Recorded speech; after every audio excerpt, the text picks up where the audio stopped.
capítulo 3. Diz assim: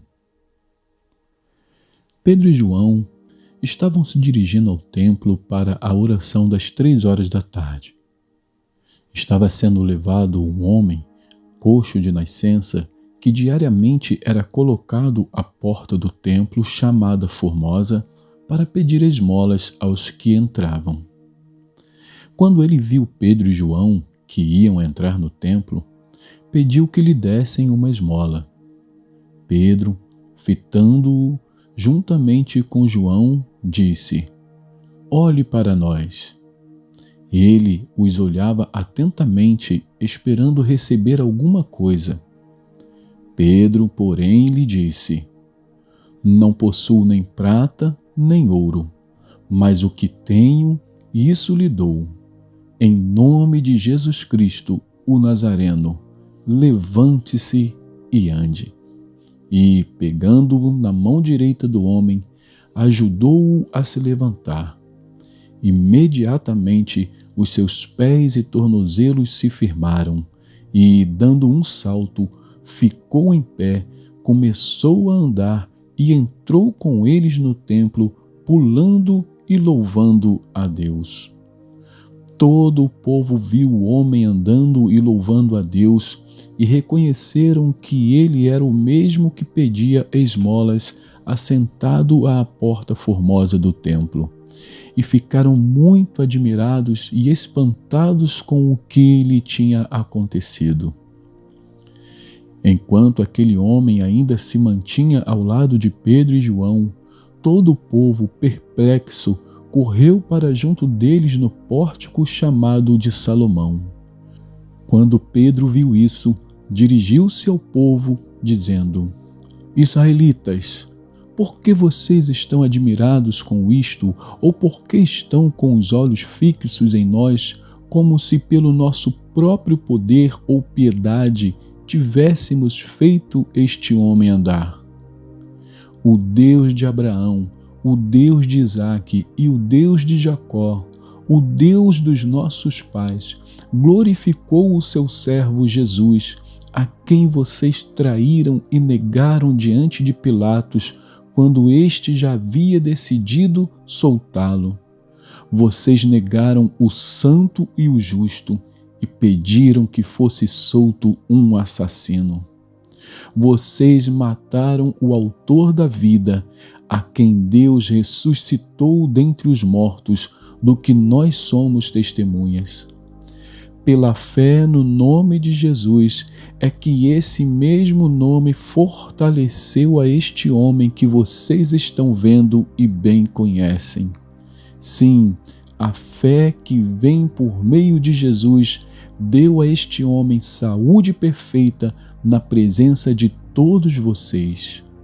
E agora, irmãos, eu sei que vocês fizeram isso por ignorância, mas também as suas autoridades o fizeram.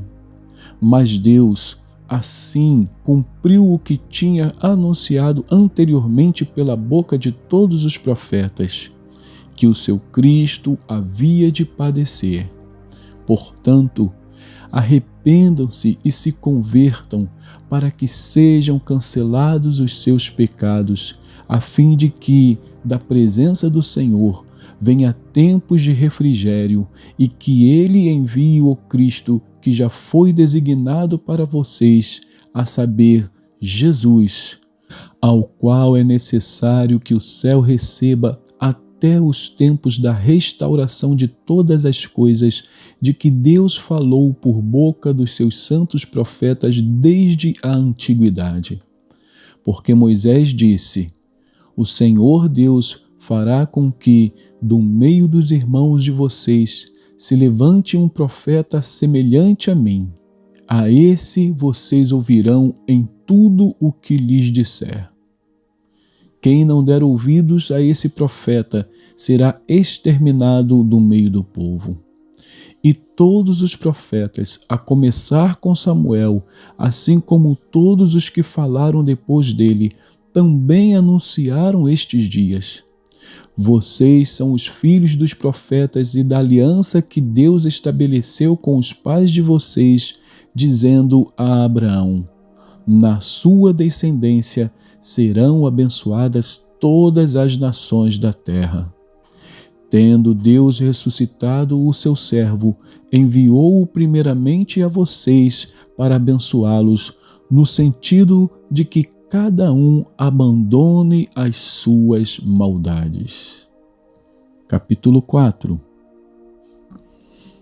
Enquanto Pedro e João ainda falavam ao povo, chegaram os sacerdotes, o capitão do templo e os saduceus, ressentidos porque os apóstolos estavam ensinando o povo e anunciando em Jesus a ressurreição dentre os mortos. Prenderam Pedro e João e os recolheram ao cárcere até o dia seguinte, pois já era tarde. Porém, muitos dos que ouviram a palavra creram, subindo o número desses homens a quase 5.000.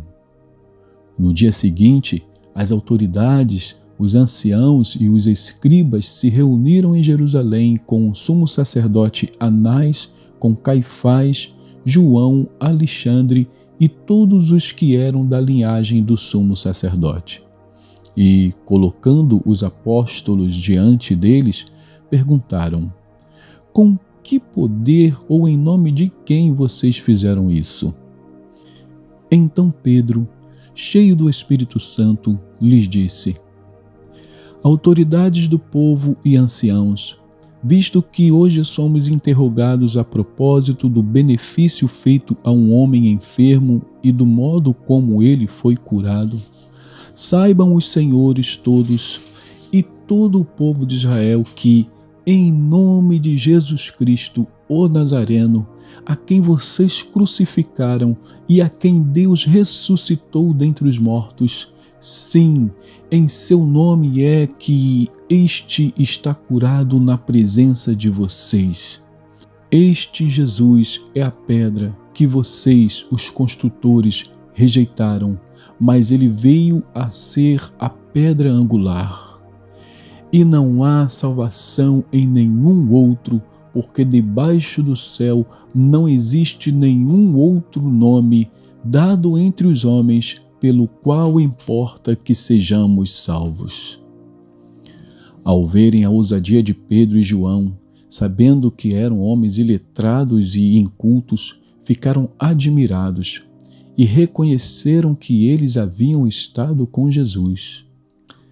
Vendo que o homem que havia sido curado estava com eles, nada tinham a dizer em contrário, e mandando-os sair do sinédrio, discutiam entre si, dizendo: que faremos com estes homens? Pois todos os moradores de Jerusalém sabem que um sinal notório foi feito por eles e não podemos negar. Mas, para que não haja maior divulgação entre o povo, vamos ameaçá-los para não falarem mais neste nome a quem quer que seja. Chamando-os, ordenaram-lhes que de modo nenhum falassem nem ensinassem no nome de Jesus. Mas Pedro e João responderam: os senhores mesmo julguem se é justo diante de Deus ouvirmos antes aos senhores do que a Deus, pois nós não podemos deixar de falar das coisas que vimos e ouvimos. Depois, ameaçando-os mais ainda, os soltaram, não tendo achado como os castigar por causa do povo, porque todos glorificavam a Deus pelo que tinha acontecido. Ora, o homem em quem tinha sido operado esse milagre de cura tinha mais de 40 anos de idade. Uma vez soltos, Pedro e João procuraram os irmãos e lhes contaram tudo o que os principais sacerdotes e os anciãos lhes tinham falado. Ouvindo isto, unânimes, levantaram a voz a Deus e disseram: Tu, soberano Senhor, fizeste o céu, a terra, o mar e tudo o que neles há.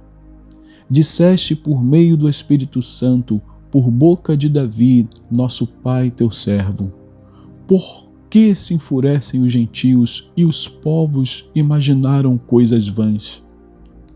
Os reis da terra se levantaram e as autoridades se juntaram contra o Senhor e contra o seu ungido. Porque de fato, nesta cidade, Herodes e Pôncio Pilatos, com os gentios e gente de Israel, se juntaram contra o teu santo servo Jesus, a quem ungiste, para fazerem tudo o que a tua mão e o teu propósito predeterminaram. Agora, Senhor, olha para as ameaças deles e concede aos teus servos que anunciem a tua palavra com toda ousadia, enquanto estendes a tua mão para fazer curas, sinais e prodígios por meio do nome do teu santo servo Jesus. Tendo eles orado, tremeu o lugar onde estavam reunidos. Todos ficaram cheios do Espírito Santo e, com ousadia, anunciavam a palavra de Deus. Da multidão dos que creram, eram um o coração e a alma. Ninguém considerava exclusivamente sua nenhuma das coisas que possuía. Tudo, porém, lhes era comum. Com grande poder, os apóstolos davam testemunho da ressurreição do Senhor Jesus, e em todos eles havia abundante graça. Não havia nenhum necessitado entre eles, porque os que possuíam terras ou casas, vendendo-as, traziam os valores correspondentes e os depositavam aos pés dos apóstolos. Então se distribuía a cada um conforme a sua necessidade. Então José, a quem os apóstolos chamavam de Barnabé, que quer dizer filho da consolação, um levita natural de Chipre, vendeu um campo que possuía, trouxe o dinheiro e o depositou aos pés dos apóstolos.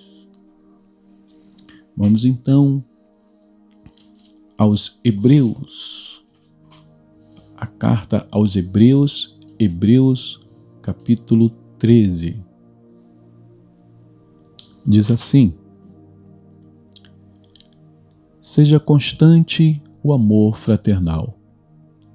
Não se esqueçam da hospitalidade, pois alguns, praticando-a sem o saber, acolheram anjos. Lembrem-se dos presos, como se estivessem na cadeia com eles, dos que sofrem maus tratos, como se vocês mesmos fossem os maltratados. Digno de honra entre todos seja o matrimônio, bem como o leito conjugal sem mácula, porque Deus julgará os impuros e os adúlteros. Que a vida de vocês seja isenta de avareza. Contentem-se com as coisas que vocês têm, porque Deus disse: de maneira alguma deixarei você, nunca jamais o abandonarei. Assim, afirmemos confiantemente: o Senhor é o meu auxílio, não temerei. O que é que alguém pode me fazer? Lembrem-se dos seus líderes, os quais pregaram a palavra de Deus a vocês, e, considerando atentamente o fim da vida deles, imitem a fé que tiveram. Jesus Cristo é o mesmo ontem, hoje e para sempre. Não se deixem levar por doutrinas diferentes e estranhas, porque o que vale é ter o coração confirmado com graça e não com alimentos que nunca trouxeram proveito aos que se preocupam com isso. Temos um altar do qual os que ministram no tabernáculo não têm o direito de comer, pois aqueles animais cujo sangue é trazido pelo sumo sacerdote para dentro do Santo dos Santos, como sacrifício pelo pecado, têm o corpo queimado fora do acampamento. Por isso, também Jesus, para sacrificar o povo pelo seu próprio sangue, sofreu fora da cidade. Saiamos, pois, a ele fora do acampamento, levando a mesma desonra que ele suportou. De fato, Não temos aqui cidade permanente, mas buscamos a que há de vir. Por meio de Jesus, pois, ofereçamos a Deus sempre sacrifício de louvor, que é o fruto de lábios que confessam o seu nome. Não se esqueçam da prática do bem e da mútua cooperação, pois de tais sacrifícios Deus se agrada. Obedeçam aos seus líderes e sejam submissos a eles, pois zelam pela alma de vocês como quem deve prestar contas. Que eles possam fazer isto com alegria e não gemendo. Do contrário, isso não trará proveito nenhum para vocês.